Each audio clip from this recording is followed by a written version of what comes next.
Hello and welcome to a new episode of Coptic Las.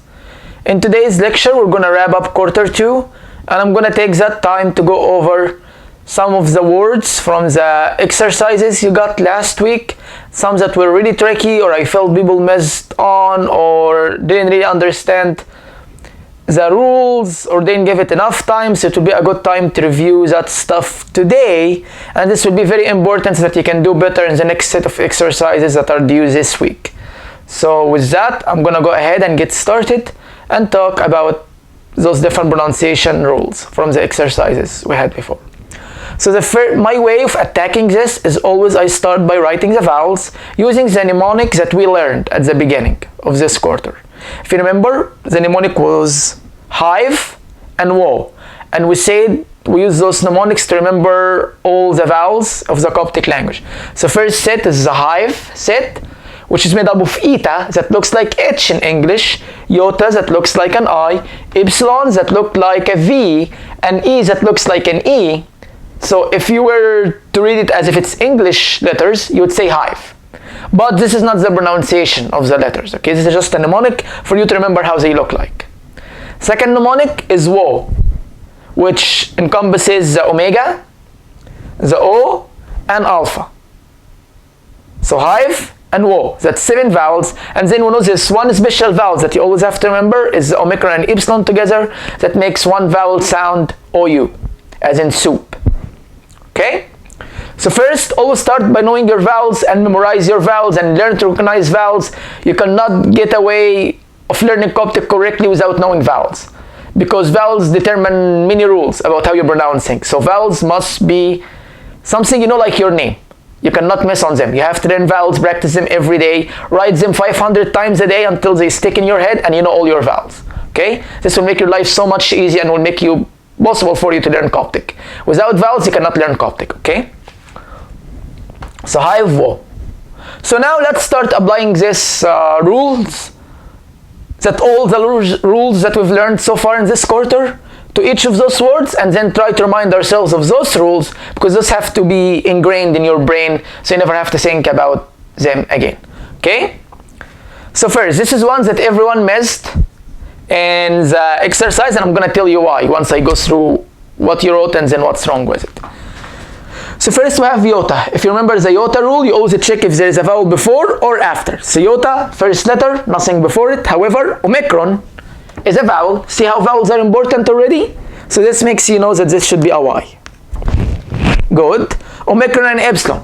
This is a vowel. When they come together, one vowel sound, OU. Okay, alpha, A. Ni is N, another ni, N, another alpha, A. This is what everyone put on their exercise. I intentionally left a space there because you guys know where I'm going with this. If you remember, we talked about how if there is omicron and epsilon, like here, followed by a vowel. So omicron and epsilon, alpha is a vowel. Again, see how vowels are important? So if omicron and epsilon followed by a vowel, you add a W sound in between. So this should be Yuanna. Okay? That's how you pronounce it in Coptic. So always remember, omicron and epsilon followed by a vowel, any vowel, it will put a W sound. So let's try this next one. Again, omicron and epsilon, so you know this is a vowel OU. Okay, good. Now, omega is a vowel, right? And usually it makes AU sound. So omega is always AU unless it's followed by a iota, then a consonant. Not just followed by a iota and then a consonant.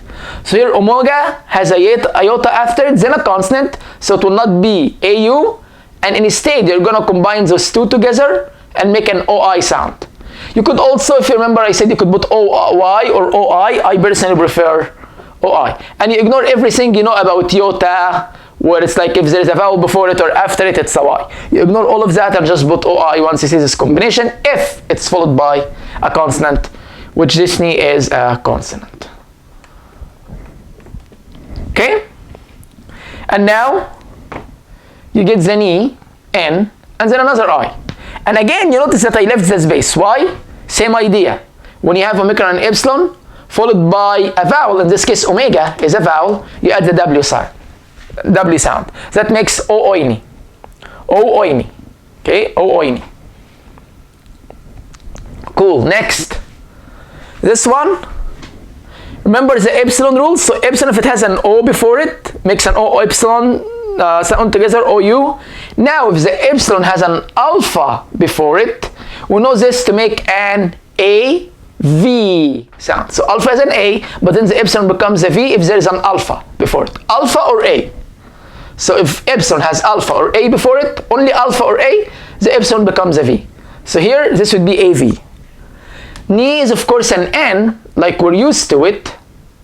Shy makes SH sound. And then we get the iotas. I circled them in purple. So this iota has shy, not a vowel, before it, has ni after it, also not a vowel. This must be an I. Ni then makes an N sound, and then another iota, you check before it and after it. Before it ni, not one of the vowels. After it there is nothing, so there is no vowels, so another I. So when you put it all together, you get nafshini. Okay? Good. Now let's try this one down there. Remember what I said about epsilon if it has an alpha or A before it. Here it has the E or A before it, right? So this would be EV sound. Okay? So start there. Sima, always an S. This is people mess it up a lot. Sima is S, not a C. Don't ever see a Sima and put a C. You see a Sima, you put an S in English. Okay? If you put a C, it's wrong. I know English C and S sound the same, but if you want to stick to the original sound and not pronounce it like C in English, which sometimes makes like a K-ish sound, you want to go with S so that you're always safe, okay? So Sima is an S, Omicron, O, and then B makes the heavy B in English. So F soap, okay? So far, we've reviewed the omega and epsilon followed by a vowel rule. We said we add a W, and we've shown two examples. Here was alpha as the vowel, here was omega as the vowel. We'll still talk about the omega and iota rule followed by a constant, which makes the omega and iota make OI sound instead of AUY, which is what you would be used to. And then we talked about how epsilon, if it has an alpha before it or E, it gets the V sound. Now there is one more thing we need to learn about epsilon, and this would be demonstrated by this word. So let's go through it one letter at a time. So ni is an N. Iota, whenever you say iota, check before. Ni, not a vowel. B, not a vowel. So this must be an I. Now this B is the heavy B, like down there. Now this epsilon, does it has an O before it? No, so it cannot be OU. Does it has alpha or A? Okay, here this is B, not alpha. And B, not A. So if it's not alpha or E, then it's an I, and always an I. Okay? And then Lola is an L. And remember, Eta is double E. Not one E, two E's. So Nibili. Nibili. Okay? So now, once we've covered all of those rules, now I want to drill into your head two things.